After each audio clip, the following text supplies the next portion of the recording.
Hi, welcome to Mahanagar. నేను మీ Manoj. So ఇప్పటికే BRS 10 ఏళ్ళు పరిపాలించి గత ఎన్నికల్లో ఓడిపోయి ఇప్పుడు ఇంట్లో కూర్చుంది. సో ఈ స్థానిక సంస్థల ఎన్నికలు కావచ్చు, లేకపోతే కార్పొరేషన్ కావచ్చు, వీటి కోసం కసరత్తులు చేస్తుంది. సో ఇలాంటి నేపథ్యంలో కేసీఆర్ ఫామ్ హౌస్ నుంచి బయటికి రావట్లేదు. సో ఇక్కడ కట్ చేసే పాయింట్ ఏంటంటే, ఒకవేళ తెలంగాణలో కనుక ఎన్డీఏ ఇక్కడ కూడా విస్తరిస్తే, ఇక చంద్రబాబు నాయుడు గారు కానీ, పవన్ కళ్యాణ్ గారు కానీ, ఇటు బీజేపీ కానీ, ఆల్రెడీ బీజేపీ యాక్టివ్గా ఉంది ఇక్కడ. సో ఈ రెండు పార్టీలు కనుక, జనసేన, టీడీపీ కనుక ఇక్కడ యాక్టివ్ అయితే, ఇప్పుడు బీఆర్ఎస్ పరిస్థితి ఏంటి, కేసీఆర్ ఎక్కడికి వెళ్ళాలి? సో ఈ టాపిక్ పైన మాట్లాడదాం. మనతో పాటు కామన్ మ్యాన్ కిరణ్ గారు ఉన్నారు. అన్న హాయ్ అన్న. హాయ్, ఎలా ఉన్నారు? బ్రహ్మాండంగా ఉన్నాం. ఏంటన్నా, ఒకవేళ నిజంగానే జనసేన కనుక టీడీపీ తెలంగాణకి మళ్ళీ వస్తే, రీ ఎంట్రీ ఇస్తే, కేసీఆర్ పరిస్థితి ఏంటి? ఈయన బావగారు ఒక మాట చెప్తారు అని చెప్పి మేమైతే ఎదురు చూస్తున్నాం. ఆంధ్రప్రదేశ్లో 1 కోటి సభ్యత్వాలు దాటినాయి. ఇక్కడ 1,78,000 సభ్యత్వాలు అయినాయి. 1,00,000 సభ్యత్వాలు ఎవరు చెప్పకుండానే తమంతట తామే చేసుకున్నారు. బాబు గారికి ఒక మాట చెప్పండి. ఏపీలో 164 సీట్లు కూటమికి వచ్చిన తర్వాత హైదరాబాద్ వస్తే నాకు అనిపించింది, బాబు గారు గెలిచింది ఏపీలోనా తెలంగాణలోనా అని. ఆ రకంగా జనాభా వచ్చిన తర్వాత, సార్ 20 ఏళ్ళు దాటింది, తెలంగాణలో టీడీపీ పార్టీ జెండా ఎగిరింది చూసి, అసలు టీడీపీ పార్టీ పుట్టిందే తెలంగాణలో. మరి అలాంటి పార్టీని ఎలాగో మర్చిపోతారు? అప్పుడు మీకు అమ్మటి రాంబాబుని ఖమ్మంలో కమ్మోళ్ళు కొట్టారు, మీకు తెలుసో తెలీదు. అప్పుడు వాడు ఖమ్మం వచ్చాడు, వచ్చాడు ఖమ్మం కొట్టారు.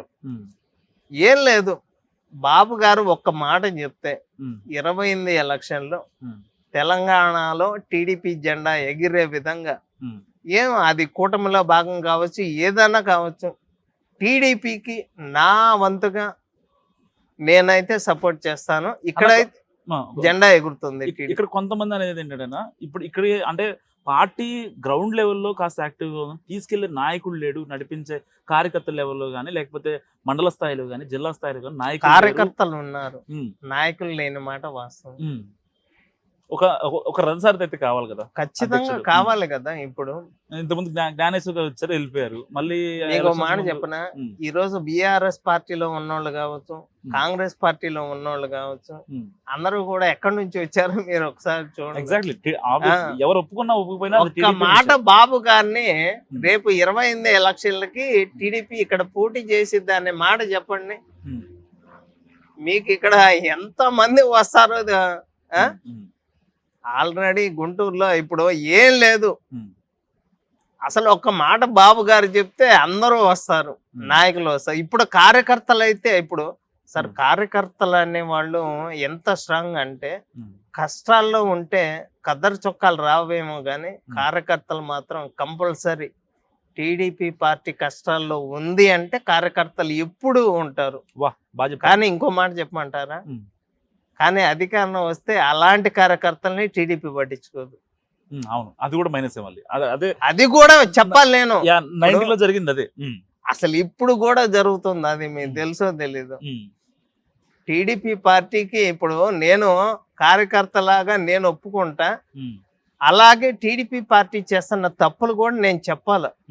ఎందుకంటే ఎంతమంది కార్యకర్తలు జేబులో రూపాయి ఉన్నా లేకపోయినా పోలీస్ కేసులు పెడుతున్నా, చంపేస్తున్నారు.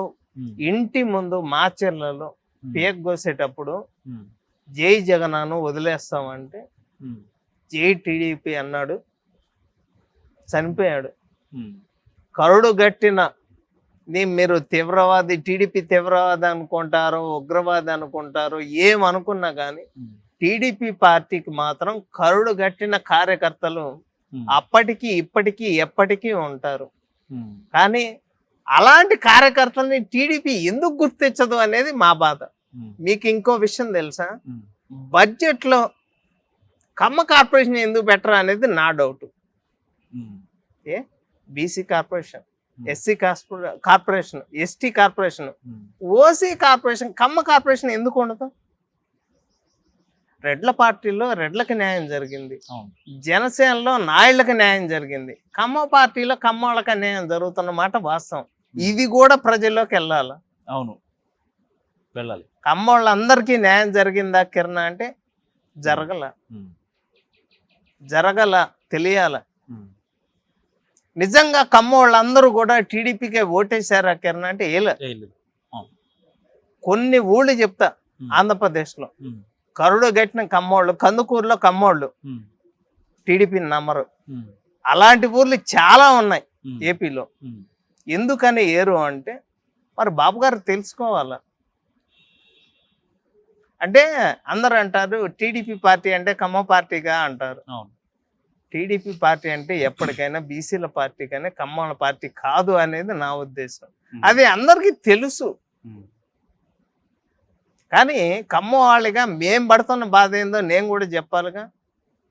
పోసాని కృష్ణమల్లి గారు ఏమంటాడు, అసలు అనవసరంగా నేను కమ్మకొలను బుట్టాను అంటున్నాడు. బట్టకొన బుట్టా కమ్మోళ్ళలో. ఎందుకు తిట్టేవరా, అమరావతి కమరావతి కమ్మ రాజధాని అని చెప్పి తిడుతున్నా కూడా ఎన్ని మాటలు అన్నారా. బాబు గారిని చూసి 33,000 ఎకరాలు ఇచ్చారు కానీ జగన్మోహన్ రెడ్డిని చూసి ఏమన్నా ఇచ్చారా 33,000 ఎకరాలు? అన్ని చేస్తున్నా కూడా వైజాగ్ స్టీల్ ప్లాంట్ లో 25,000 ఎకరాలు ఉంటే అది మొత్తం తీసేసి రాజధాని కడతా అన్నాడు. నీకు రాజధాని కోసం 33,000 ఎకరాలు భూములు 3 పంటలు పండే భూములు ఇచ్చారు గుంటూరు జిల్లాలో. మరి అవన్నీ వదిలేశాడు. ఈ రోజు చూడండి రాజధాని ప్రాంతంలో ఎకరం 5 కోట్లు. అసలు ఇవన్నీ కూడా తెలియాల. సో ఫైనల్గా మాట చెప్పండి, ఒకవేళ టీడీపీ జనసేన తెలంగాణలోకి వస్తే నిజంగా కేసీఆర్ మూటములు సర్దుకోవడం ఖాయమా అంటే? ఆల్రెడీ ఇప్పటికే సర్దుకున్నాడు. రేవంత్ రెడ్డి గారు ఎప్పుడైతే సీఎం గా వచ్చిన 9 నెలలు ఆయన అసెంబ్లీకే రాలే. కన్న కూతురు తిహార్ జైలుకి వెళ్తేనే ఆ మొహమే చూడలా. మళ్ళీ జైలుకి వెళ్ళడానికి కవిత సిద్ధంగా ఉంది. రకుల్ రావు మరి ఆయన పరిస్థితి ఏంటి? హరీష్ రావు ఫోన్ ట్యాపింగ్ విషయంలో ఆయన మీద కూడా కేసు ఉంది. వీళ్ళు డ్రగ్స్ తీసుకుంటా, వీళ్ళు ఎంజాయ్ చేస్తా రాష్ట్రాన్ని నువ్వు ఆంధ్ర నాశనం చేయి, నేను తెలంగాణ నాశనం చేయాలి. కేసీఆర్ చేసిన డెవలప్మెంట్ ఏం చేశాడు చెప్పండి? ఒక్క హైదరాబాద్ తప్పితే ఏ జిల్లా అయినా తెలంగాణలో డెవలప్ అయిందా? నేను చిన్నప్పుడు ఖమ్మం జిల్లా భద్రాచలంలో ఉండేవాడిని 8వ తరగతి దాకా. ఇప్పటికీ బాబు గారు చేసిన అభివృద్ధి తప్పితే ఇప్పుడు ఈ అయ్యగారు చేసింది ఏమీ లేదు గత 10 ఏళ్ళలో. అసలు ఇప్పుడు అదే భద్రాచలం ఇప్పుడు కొత్తగూడెం జిల్లా కింద వెళ్ళిపోయింది. ఇప్పుడు జిల్లాలు పెరిగినాయి. ఇప్పుడు ఇదే తెలంగాణలో కూడా డెవలప్మెంట్ ఎక్కడా లేదు. వీడి వ్యవసాయ భూమి కోసం 22 ఊళ్ళని లేపేశాడు కేసీఆర్. ఒక్కసారి బాబు గారిని ఇక్కడ పార్టీ పెడుతున్నామని చెప్పి ఇక్కడ మళ్ళీ పోటీ చేస్తున్నామని ఒక్క మాట చెప్తారని మేమైతే చూస్తున్నాం.